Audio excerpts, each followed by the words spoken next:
Hey guys, thank you for coming on raiseupmindset.com. Hey, we just had Chris here.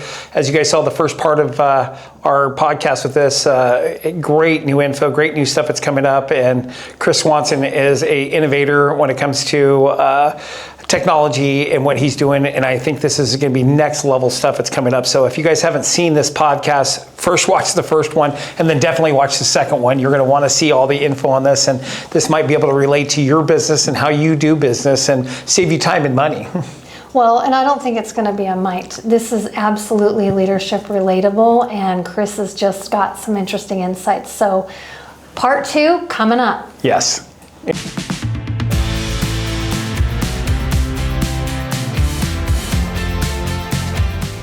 Welcome to the Raise Up Mindset podcast with your hosts, Charlie and Athena Grimm. I've got a buddy that's younger than I am that used a flip phone up until maybe 5 years ago. Just absolutely, nope, I'm not doing the smartphone thing. And then finally his provider said, no, unless you go to like a prepaid plan, we're not going to sell you a flip phone. Yeah. Anyway, I'm not going to do prepaid. Yeah. So, well, just that technology's gone away and it's there. Yeah. But as people move towards the new technology, it's good. I mean, I try to get myself up to speed. I don't want to say I'm one of those older generations, but I am one of those older generations now. Charlie, his strength is connection. And so part of that is like realizing where we truly have this like where are our strengths? I do, like I run and give technology a big hug, like I want to understand all this stuff, and but I'm coming from this place of how can I level up every single day in serving the whole? And as myself being included in the whole, and as a community member and a business owner and all of that, by serving myself, I am serving everyone else too. Yeah. And so I get excited about new, fresh ideas, and it's fun for me. I get a lot of amusement from that. Yeah, technology is paired with growth is such an intriguing thing. Yes. But then going back to like the generational thing, I used to think it was a generational thing, and to some degree it might be, but really it's just a comfort level thing. And I don't care if you're 85 years old or you're 20 years old. I look at my niece who doesn't like to pick up the phone. She'll text everything. It's asynchronous. You can polish it. You can feel perfect before you hit send. Yes. And I used to like that myself. And then I got to the point where I realized that I was missing out on like nuanced communication. And with some people, it doesn't matter. I'll just fire off a text and no big deal. Back in the Truckwell days, having that feeling we were talking about a little bit ago, like something's wrong, and I'd have conversations with my dad, and they would be via text. I'm like, why are we like getting at each other's throats? And then I'd pick up the phone, and then it would get even better. But then I'd notice like if we really got to the point where we were just going at it over something, I would start using FaceTime. Because if I could see his face and I could get all the other signals that he was giving me about his frustrations, I could start to understand better and try to fix it. But if I didn't use all available methods of communication, we were just like going at it. And I was like, man, text is convenient, but there's so much more to just human communication too. And so if you can plug technology in, but really not take everything away from people and all the ways they want to communicate, I think you can really build something magical. It feels like tech is going to get real magical in the next decade. It's magical right now. It really is. Yeah. Yeah. When it works great, it's like, whoa, that's like voodoo. But I think getting that to everybody, whether they're a kid or, later in life, it's just going to be an interesting time. Yeah, we see that book at Costco, AI for Dummies. I mean, I'm all over that. I'm going to be buying that book. But, again, talk about your dad, Arnie. Arnie has been a legend in this industry between plows and Boss and everything that your dad accomplished. But, again, I remember your dad having that back office down by where, back in the day, he used to be back in the back in the back office, and he just had a little office there, and he's like, "You want to plow?" And he'd look at the plow sheets, what it cost, what the bracket was, and everything. Write it down on a sheet and give it to me. It was $5,600. Walk out the door, and I go pay for it, and it was in. And you know, that was the way that people looked it up. I mean, you go back further. Microfiche was like a big, huge deal because it got rid of the books. But everything has come along, and I could see that with your dad. You know, Arnie was a very strict, good business person, but you know, he definitely, you could see when he was getting a little bit pushed in his buttons, you could see it in his face, you could see the redness come up, and I could see why you'd want to have that FaceTime. And I have great conversations with your dad, and we talk, you know, probably every couple of months or something like that. He'll throw me a text message or something like that, and we'll talk and do stuff. But you know, he's loving his retired life and his Porsche and being somewhere nice and warm. And I mean, so I can see why you would use all those lines of technology to talk to him, because your dad was, it was a different business back then. Same with my dad. Yeah. And so to, you know, keep that in mind as I'm building this new thing out and go, there might be a guy in the field that's 20. There might be a guy in the field that's 65. And if we can be the central point where it doesn't matter, like we've got a tool for you, you don't have to think about it. You don't have to train on it. You just communicate how you want to communicate.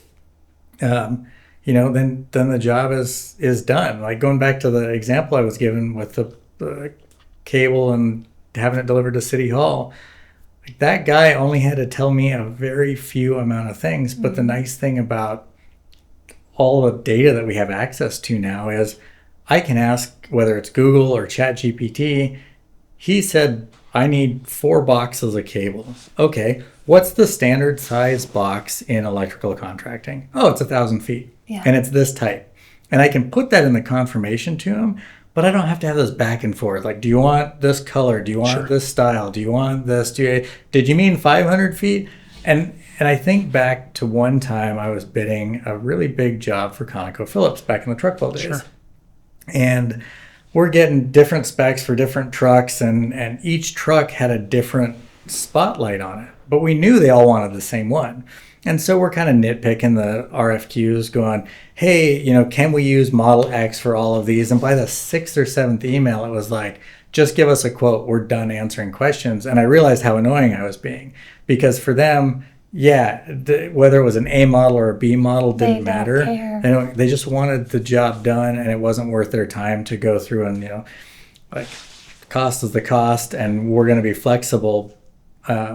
And I don't want that with my customers of, did you mean this? Did you mean that? Like, just tell me what you want. I'm going to make the best assumption, and I'll fix it if it's not right. I think, you know, dependability, willingness to fix it, not, oh, you signed here, we're done with it. You fix it now, and let people just work. Well, so what does that look like? Is that a subscription somebody's going to apply to? Is it? I mean, how do you base that? So I wonder. I mean, you have all these vendors and everybody else that want to it. Do they have to buy a subscription to it? Is it going to be just like a, hey? Has that got figured out? Have you got that into that area? There will probably be a subscription element down the road, but I hate subscriptions myself. Do you have a Costco membership? Well, yeah. I mean, I've got Netflix. You know, all. Yeah. So I just look at that. I look at that model, and that subscription model, and I think it's great, because if you look at back in the day, I mean, you doing the graphics. I mean, let's talk about when you used to graphic all of our vehicles. You had a subscription to be able to get all those graphics and put that stuff on. Mm-hmm. And back in the day, it used to be so much money to own that graphic material. Buy the whole program. Yeah, but now you can be in it for $19.95 a month, and they sell it to 3 million people, and then there's not 20,000 people that own it now. So I just look at that and saying, what a great product it is, because there, how many subscriptions do we have to things that we even forgot about that, you know, we have? And and I think it just costs you $19 a month, you know? Yeah. It's the forgetting about it is what my personal issue with it is. I know investors that I talk to, they love subscription model because it's recurring revenue and all this wonderful stuff. Plan. I don't have enough data yet to figure out a pricing structure on a subscription. And so where my head is at is, yes, it's coming. And the subscription will probably be a way to save some money. But in the near term, in order to make it as frictionless as possible, it's just a flat 7% on the value of the order plus a quoted delivery fee. So you're doing a percentage then. That's a contractor model. Yeah. So GM will give you a percentage of whatever it is, and that's what it is. And so that seems reasonable. Absolutely, especially if you don't know what you're looking for and you're the little part, or you're the runner who's got to make it all happen. Yeah. And the nice thing about it in the early days is I'm finding that almost consistently my fee, and I probably shouldn't be saying this because it's to my detriment. Absorbed in the savings, probably. It is. And 100%. yeah, so, I ran an order yesterday. Just by taking a few extra minutes to source them, the variance between the lowest cost one and the highest cost was $30. And this is on a $100 order, so that's a 30% variance. Yeah.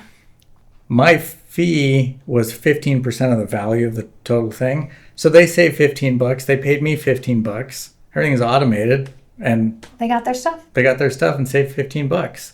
Like, okay, So probably have that's some like- room to creep my fee up a little bit. It's a beautiful example, though. But it gave you a way to how to do it, You're serving yourself while you're serving the customer, and the end goal is whoever that customer is doing their service for. Yeah, So it's like this nice little circle of everybody wins. yeah. Everybody wins.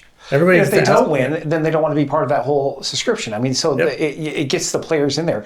Now they look at it as like they have one less salesperson. They don't have to pay, and they have to do. It's just a commission base. If you don't perform, you don't get money. If you perform, you get money. I mean, everybody loves that program. Yeah, But it's the momentum that you're creating for the rest of humanity in understanding that we all can win. We all of us can can win. win. That's what the we're cool doing. thing. Yeah, Yes. it's just not you. It's making all the money. It's me. It's everybody. It's a shared. And there is enough. benefits. Yeah. Yeah, it's exciting. Back in the day when I worked at Indian Valley Meats, I used to have a deal where I got 15% off on all the stuff that I sold them. So I go to all the air carriers and get them and then say, hey, and then I would make new flyers and I'd raise it up 15%. But I'd do the pickup, I'd do all this stuff. And if it showed up at 2:00 in the morning in the middle of a flight, I'd come pick it up, take it up to Indian Valley Meats. The people knew no different than I was giving them a door-to-door service at 15%. They didn't know it was higher than what Indian Valley Meats. And then I had 15% above there. Then Indian Valley Meats gave me 15% off. So I was doing a 30% margin on some of these ones. But I would do all the pickup. I'd do all the drop off. I'd ship it to them. I'd do all of this. To them, it was a closed loop system. They didn't care because they knew that they were going to be in the field and their moose that just got sent in was getting picked up. They already gave me how they want it processed. I sent it to them. I dropped it off. When they had it done, they called me and told me to pick it up, and I drop it off with other products. Yeah. So it was a great system for them. They didn't mind it. They had an outside salesperson. They didn't have to put any money on their books. But if I performed, I got money. If I didn't, I didn't.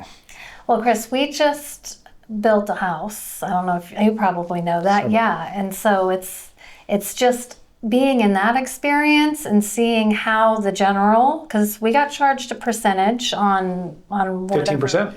Yeah, but seeing how this just dials in the efficiencies, and then also seeing our own place where we have parts runners running all the time coming through So here. our electrical people are running, going getting their own stuff and spending hours doing it. I'm like, we can have this stuff delivered right to the house. I mean, they'll deliver it. You just tell us what you want and we can do it. Yeah. Well, and we also noticed that we had a higher level of efficiency on our build because we are part of a homeowners association. And so our neighbors were like, why are you guys getting all of this done right away? And it wasn't necessarily that we were the favorite. It was because we had intentionally prepped and we understood what we needed. And so it was waiting there for the contractor to just install, whereas they're deciding as the moment happens. And so it's a similar thing where things were sourced, and so we cut our move-in date time into like a third of what theirs was. Yeah, some are a year and a half, 2 years into it, and we were less than a year. But that was the power of just like Well, being the on it, too. contractor having what they needed to Yeah. finish the job. It's this reminded me of the feedback loop conversation that we were having a little bit ago, and how powerful good feedback loops can be. Yes. Because they can expedite things like that, of knowing what you need when you need it. One of the orders I had recently, I sent emails out to, I don't know, half dozen vendors. One vendor never got back to me. So I emailed him today and said, hey, I noticed the other day I sent a request out to you. I just want to make sure you're not, getting emails in the spam folder or whatever. Oh, no, I got your email, but I had to request things from my vendor and I just hadn't got back to you yet. I was like, I didn't know if you're like alive or dead. Yeah. Sure. And so now I'm building requests into my feedback loop. Hey, even if you can't get this, please just let me know you got the email. Sure. And I remember we did that at Truckwell too, because one of the first things, we had a horrible feedback loop with purchasing. I remember over and over again, I'd hear the guy that was doing purchasing on the phone. Oh, our vendor must have dropped the ball. I sent the PO out. It's like, well, they're calling us. They're not calling our vendor. Exactly. Yes. And that was the Own first responsibility. Okay, let's take accountability. They're calling us, and it's easy to pass the buck. And we spent 6 weeks just revamping our purchasing process. But it was nice because once we had all the touch points from, we sent a PO out, if we don't hear back, and we're requesting, we'd like to hear back from you one way or the other. If we don't get it in 24 hours, we're proactively reaching out. Yes. I would delegate to Marissa, here's a report, just run it every day, make calls that are highlighted, and just see if A, they got it, B, it's getting shipped. If the estimated ship date is still target estimated ship date, if it's at span, is it there? Is it coming up? Like every little leg of the journey. And she was on it. And it was great because she's like, oh, this was cumbersome the first couple of weeks. But once we got it down into a system, it was like 5 minutes a day. And we went from answering the phone, blaming the vendor, to answering the phone and going, oh, hey, your flatbed just hit span. It'll be here in 10 days. Sure. Like, they don't care that it's not here. They care that you're doing the job and that you're moving the ball forward. Yes. And if you just look at how you're vending now, like if I order something, Shop sends me a text message, hey, you just ordered this, it's in the processing, it's in the way, it's being shipped today, here's your number. And that's all we want to do is look back at that email and say, okay, where's it at, when is it going to come here, so I know that I can plan for it and be here. Yeah. And I just love that part of that technology. I love that. Yeah. And I gotta say, I learned a lot of feedback loop from you at Truckwell. Yeah. Because we didn't have a lot of those things in our system at the time. And you were really good at wanting touch points. So if I wasn't proactively communicating, you're like, hey, how's it going? Hey, how's it going? Hey, how's it going? And you just wanted to know like there was progress. It was never Pictures. like, Just send me a picture. Yeah. How are we doing? Are we close to being done? Do we need to do it? The contractors are like, Charlie, we're going to start billing you for your picture requests. No, but it was really good though, because like at first, and maybe this is like the example that you were given earlier about the oil changes in the shop, of they didn't want to ask you because they didn't know the answer that they were going to give. Sure. But you created a way, like a safe space to have a feedback loop with you. Sure. It was like, he's not concerned that it's not done. He just wants to know where it's at. Sure. Yes. Great. Okay. No problem. Yep, here we go. Here's a picture. Here's a picture. Oh, dude, I would just totally walk in the back door, go in there, and I'd go there, and I'd take my pictures, they get in, and they'd be taping, masking, I'm like, chick, chick, chick, okay, thanks, guys, I'll see you later. But it was just giving me progress because, as of course, you were our new painting vendor, you were our new graphics vendor, you were doing all that stuff for us, and we were trying to push as much as we could to you because we were changing over a complete white fleet to a black fleet. We were completely getting into the ambulance service, and you guys were giving us graphics and designs and all this other stuff. So you guys had a lot of the chunks of business that we were doing. And it was new stuff. Some of the stuff was new to us. So yeah, the loop was great. And then knowing your team and then just be able to call them and say, hey, will you snap a photo? Let me know what's going on. How are we doing it? And then, when's this going to drive? When can I pick it up? Because I got to know your team very well. And all of that was so great sticking in my brain for as I build this out of, these are just feedback loops that people enjoy. They're courteous. They help move progress forward. They help get your move-in date expedited. Yes. Well, look it's at all that. Good. People build a brand new house and they want to see where their house is at, especially when they're out of country. Like, I was out of town and luckily our house has video cameras so I can see them. You put a camera in our living room. I was like, what's up with this, man? And it's Not the bedroom, it was the living room. And I put one in there because we were going to be gone for quite some time. So we wanted to know, like, our kids, 16, 17, they were staying home by themselves. And they're at the age they can, but we just wanted to make sure that, they were okay, that they were making it to and from in the house and what was going on. Not a big privacy person. That this person wants me to put video cameras in, like, our EMS locker, our rooms upstairs, where I was like, this is their privacy area. This is our kitchen is not a private area. If it was our bedroom, it would be something totally different. So I look at this, like, this whole thing that you've described it's like, okay, is Charlie annoying to me because he's asking all of these questions, or is this an opportunity that I can see something bigger and receive something bigger? And you took it as, this is an opportunity for me. How can I use this feedback? But there's some leaders that get stuck in this, like, dude, back up. Like, I know my job kind of a thing. And it's really, I think that's That's that would the work for me. shift we're in. That would. That's the shift we're in, though. Is it's like, how do we lower, like, how do we regulate the nervous system here? It's not about the job you're doing. It's not about you as a human. It's just, I just am looking for feedback. That's why Uber's working with being able to track their car. That's why Amazon's working because they're able to track their package. There's all of these signs that are telling us, hey, this is the pathway forward that humanity is asking for. Are you going to continue to be offended and try to silo yourself, or are you going to start to open and receive? Well, you look at some of the ones that, like even the apps I use, like Turo. We use Turo, won't go to town, and we do it. And I was looking at my Turo thing the other day, and I have a 4.9. I'm like, who gave me a bad star? And this guy gave me a 1 star. Well, the car showed up 30 or 40 minutes late. It wasn't clean. It wasn't washed. It wasn't this. And I was like, dude, you just can't bring this car from like another vendor and not clean it for us. And he was all apologetic. I'm like, listen, I'm going to probably just leave this at the airport for you when I leave, but this will be the payback. I won't do it. And then he gave me a 1 star. I hate to do this on this guy. I'm like, are you kidding me? But you know what I loved about that is I got to read it, and it was what he looked at.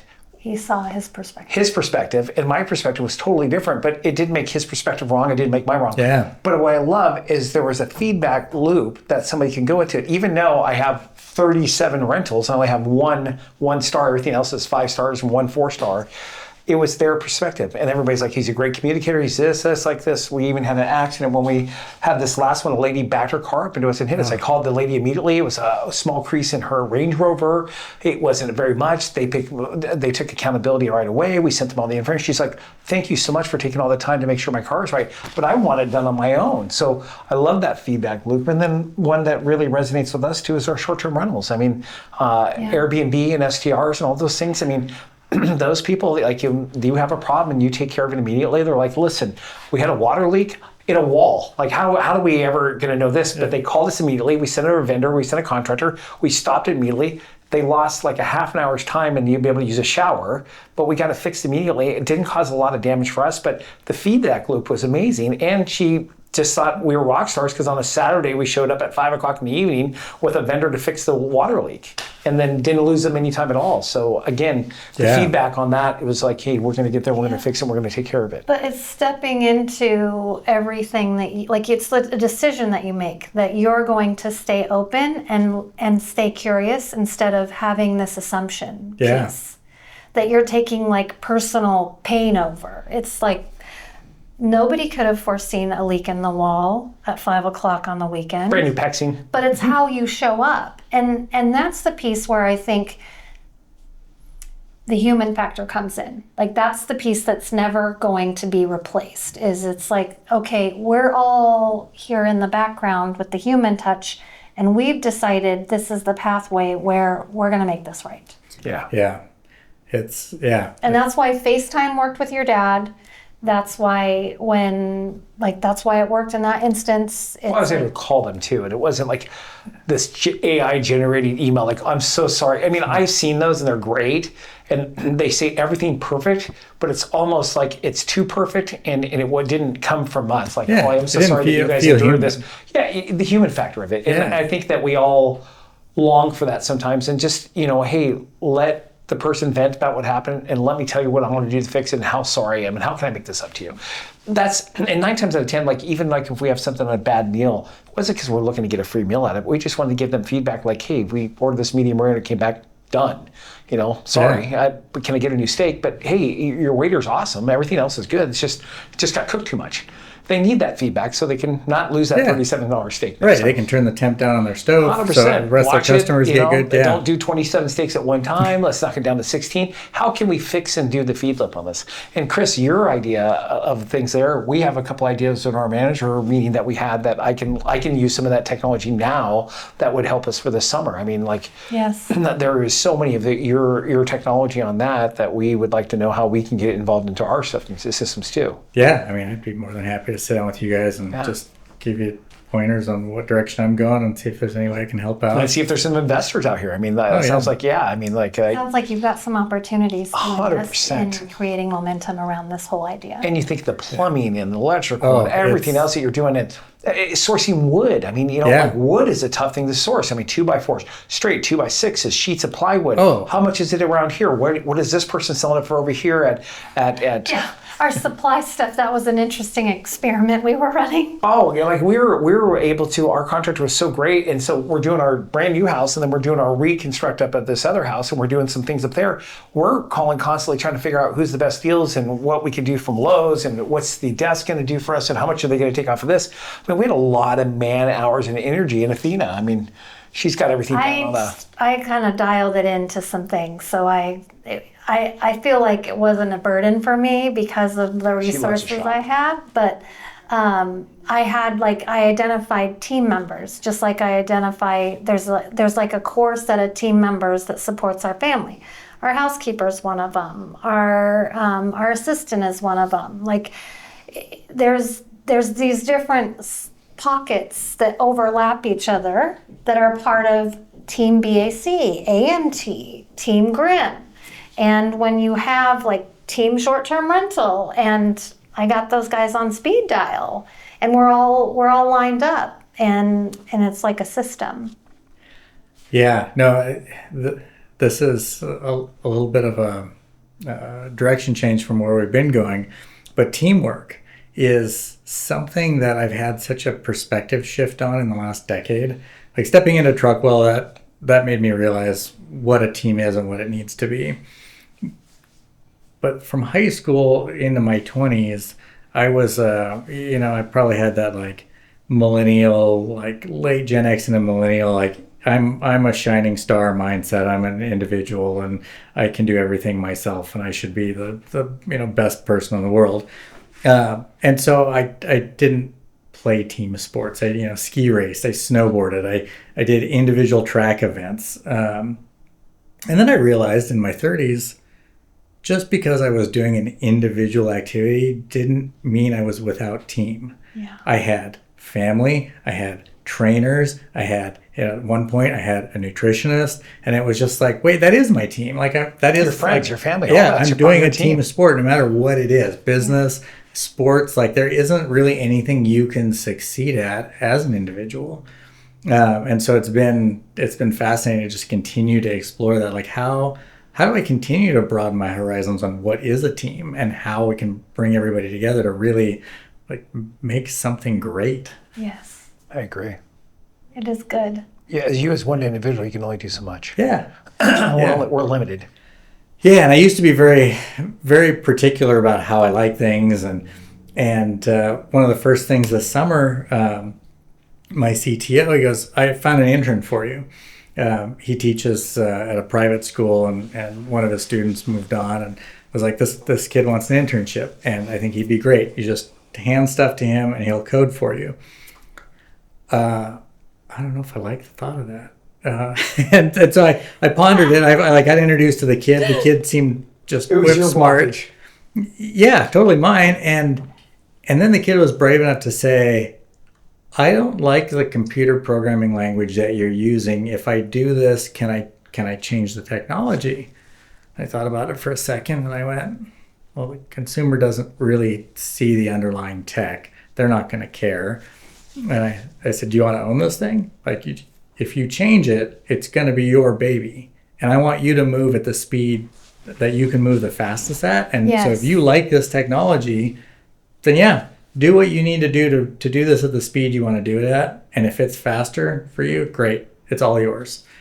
It's a hard thing to say.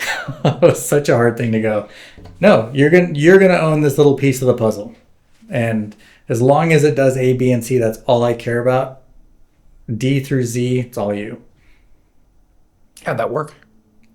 We'll see. Once you started to like hear the words coming out of your mouth and you were like, okay, like where did that Yeah. come from? It was, Yeah, it was a moment. I'm realizing I need to talk more out loud, even if it's just to myself, because when I hear those words and I realize I'm delegating, and it's not giving up. It's just, no, you can do that. The goal is going to be the same. I believe that nobody's going to know a difference. You'll be able to produce faster. You will love what you're doing more because you're not being told what to do. You're getting to create in your vision. wow, I should have started saying things like this earlier. Well, yeah, Chris, I mean, look how far you've come from that part. I mean, that's, it takes time to realize those things. I mean, Yeah. Yes, these ideas, they tend to pick up momentum though. So as you are hearing it come out, it will continue to get momentum. It's exciting. It makes it so much is. fun too, because you start to really learn how to play the game. and you're building other people. That's the whole thing. You're building other people to success on their side. So you're not limiting them. That kid might have never even worked out if you had to just do it under the constraints of here's your guidelines and here's your rails. Don't go outside of it. And he's like, oh, this is boring. This is horrible. But we have no idea how much cooler it might be, something totally different that you never saw before that he's going to put into this. And you're like now like, okay, I'm putting this in my basket. Yeah. You know, one of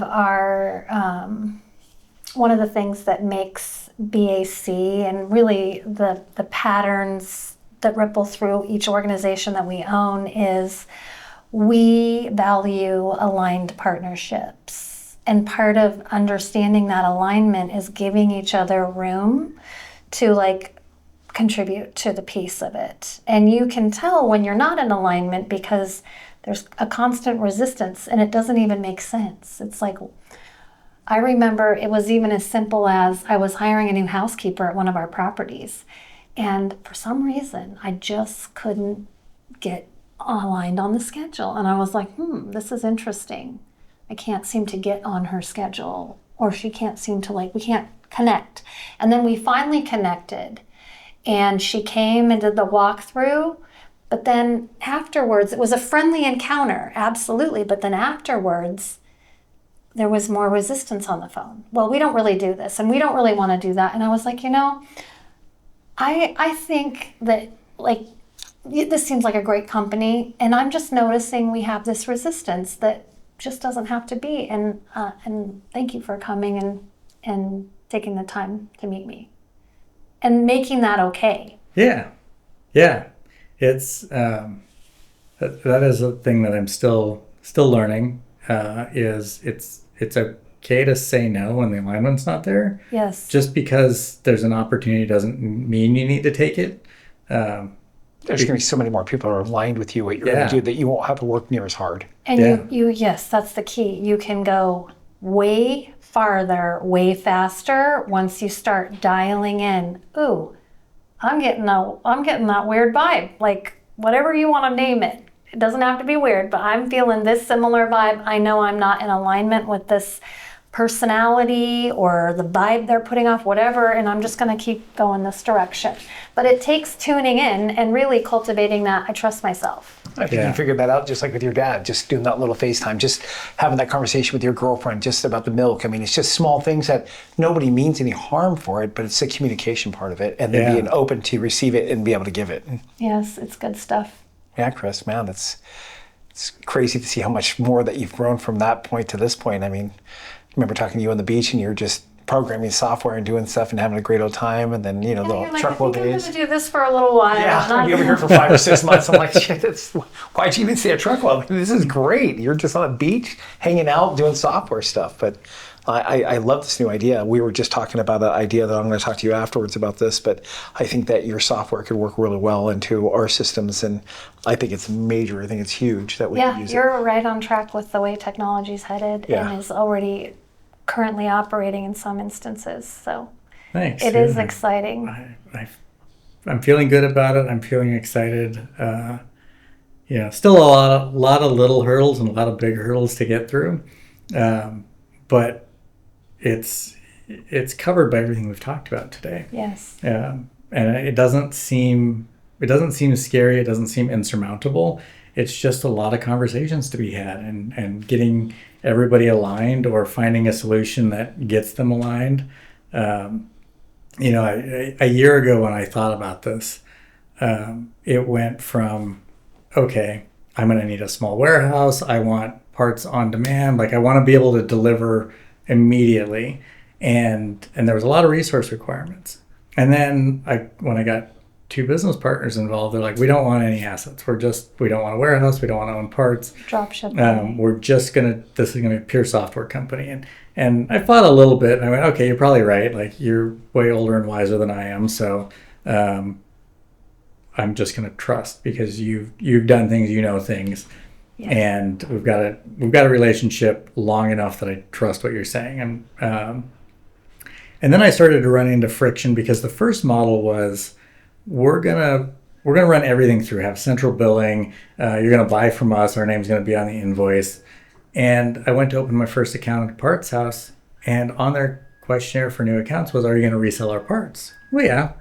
I mean, it's here. You're asking the question. This should be a safe space. We'll see what you do with it. I'm gonna be honest with you because I want to grow the relationship. And then I got well, we don't know if we want to open you an account. And I went, what? You met somebody who was on the anti-sales I committee? guess. And so like a month and a half or 2 months went by before I finally got an account opened because it was, asking A and B and C. Well, I wasn't going to stop. Like I barely even opened my doors to a customer at this point. Uh-huh. I'm like, I'm not going to stop. Okay, well, how can I solve this problem? Obviously, this is a problem for this parts house. So I reached out to my customer and said, hey, can we run this like an agency model? Can you just make me an authorized purchaser on your accounts? You'll get billed directly. You'll get your best pricing. And I will just send you a bill for my service fee at the end. Yeah, no problem. So then I'm back to like buying from all the parts houses on my customers' accounts. So now they're getting the transparency. And they're also getting any reward points. They're also getting, so it's really this and it helped my movement. cash flow tremendously because 100%. now I don't have to pay for parts. No, are you waiting 20 or 30 days to get paid? Or deals like that? Absolutely. Now you're not running a warehouse to run their stuff when they already have a warehouse that they're already sending it from. Yeah. Yeah, you're just a go-between. Yep. So my newest analogy for this that I had to Google because it sounded good and I thought, well, it'll probably fall apart the minute I fact check it, is it's like climbing Mount Everest. It's such a big thing. Everybody wants to get to the top. Everybody wants to tell their friends, oh, I climbed Mount Everest. Great. I learned a few months ago that there's no less than 18 different routes to get to the top. Nobody cares what route you take. No. It's like, I don't care if I'm the single source or I'm an agency model. Like, I want all the customers, I want them to be happy, and we're going to do whatever it takes to get there. It doesn't have to be the way I envisioned it 6 months ago or yesterday. I think that when you're seeing like the invoices and company, that's all of our egos. Like, I want this to stand for something. I want them to know that this is it. But in the long run, I mean, you look at Amazon, they're representing everybody's products and they're just sending it and they're just shipping it and they're the go-between. I mean, they do have warehouses that people are doing it, but I mean, massive. I mean, there's so much inventory that comes straight directly from the manufacturer. And they give a better deal to them, but they don't have the sales. They don't have any of that other stuff. They don't have to do anything. It's just businesses coming in. It's just amazing. Yeah. And the total opposite of the friction I got from one vendor, another vendor said, wait a minute, if you can save us time, we'll not only give you our best price tier, we'll knock 3 to 5% off of it. Yes. So now there's more margin for me. Sure. It's wonderful. So what you do on that, on my flip side, is you tell them, say, well, here, if you're going to do this, you already give me this great price. Just give me a 3 to 5% just to myself. Right. And just kick that back to me because that'll be the vendor. So now you're getting it 7% or 10% on this side, and you're getting 3 to 5% on this side. And all of a sudden that blows up to everybody. I mean, I had this idea forever. It's just like having a membership where you could have like 50 different businesses all the way from transmissions, because everybody in my field was looking for somebody like, how am I going to fix this? How can I get a plow fix? How can I get this stuff? And just setting up different vendors to be able to do that. Of Charlie, because he literally, like on an average day, will spend 2 hours of his day connecting this human with this solution. Where people are like, Charlie, I know you know a guy. You're the human version of what I'm trying to build in software. Yeah. Going back to the feedback loops, I sent an email to Rody this morning asking for a new feature, which is, you're asking me for feedback on your drivers. Can I get feedback from your drivers on how their delivery was for me? Any little thing goes, and I want to be able to prompt them to say, did you deliver to a multi-story building? Was there a doorman? Was there security? Because in bigger cities, if I go to New York and do this, there's going to be doorman, security, there's going to be friction points. Yeah, and I want the feedback loop. I want that person who's encountering them so that I can help figure out how to make it easier. Yes, and I think that that reminds me of my philosophy when we're working with people. It's like, I want to be your favorite customer. How do I do that for you today? And I would ask our contractor that all the time. I'm like, Dave, I'm your favorite customer, so what can I do for you to make your life easier? Because in turn, when his life is easier, guess what? My life is easier. Yeah. Yeah, all the way around. So Wow. it's good stuff. Well, Chris, how would people get in touch with you to talk Yes. to you about this? I mean, like phone numbers, websites, I mean, email addresses. What can we do to start? Because I'm sure you're going to get inundated. I mean, you're going to already get inundated now. People are going to have questions like, hey, can I relate the software? Because the first thing I told you is like, this software is relatable to so many different things. Like, Yeah. So for this particular software, I've got a website up. The company is called Expedius, xpedious.com. okay. There's a wait list sign up because as it's still being built out, the one thing that I do want to do is guarantee my customers are going to get their stuff. And there have been days where the system has fallen apart. Rody hasn't assigned a driver or somebody hasn't got back to me. So I get in my truck. I'm like, you're hiring me. Back to the truckload thing. Like, you're not hiring my vendor. You're hiring me. Just because I don't have my software fully polished doesn't mean you're not going to get the job done. so you got some beta customers. Yeah, I got doing some beta betas. customers. That's great. And I Hey, don't want to overwhelm it. So it's, I'm looking for 2 to 3 more before I, cap it out until I get to the next level. So yeah, if you're interested, there's Are you looking for like smaller vendors, or are you looking for the bigger ones? I mean, like I've got a handful of smaller ones right now in like looking for the a bigger 2 one? to 3 million revenue range. I would love 2 in the like 5 to 10 million range. okay, Just to see how that enterprise is interfacing Level with up. the system. Yeah, just a little bit. And I've been talking to somebody over at Samson Electric. I'm going to Hawaii for 2 weeks for a photo gig, but we're going to connect when I get back. And then do you have a good hookup over at Brown's Electric? I haven't talked to anybody at Browns yet. So Brown's is big. I'll introduce you to Chip. Chip Okay. runs the whole entire thing. He's a great guy, and so I can give you his phone number and talk to him and give you a nice soft intro over there. Yeah, that would be great. And that's the contractor or the parts house? That's Or the parts. both? Parts Brown's house. is perfect. for the whole state. So Brown's up in Fairbanks. Okay. It's in Wasilla. It's here in Anchorage. It's down the Kenai. Brown's was like one of the first original ones there. Brent, my old business partner at BAC, his grandparents are they're related to the Browns. So Yeah, that Chip would has be- been around time.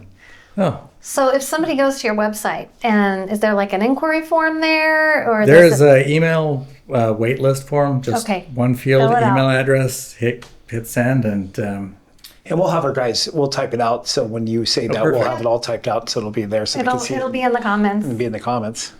Absolutely. Well, cool. Chris, thank you so much. Yeah, thank you guys. This was like we went up and down and around, but did. the thing that I love the most is we talked about so many different ideas around what it actually means to be in leadership and be walking that journey of opening over and over and over again, because this stuff doesn't happen overnight, as like you mentioned, Chris.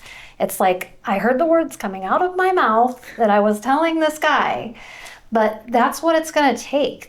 This is the leadership shift that we are feeling ourselves, and that I believe that the world is calling leaders to. And it's happening so fast. I mean, it's just so quick. Like, It is. So check us out at raiseupmindset.com if you have guys. just happened to fall on our podcast somewhere. And we're looking forward to hearing your feedback, comments, and questions. So thanks again for tuning in. Until next time. any questions, let us know. PM us. Thank you.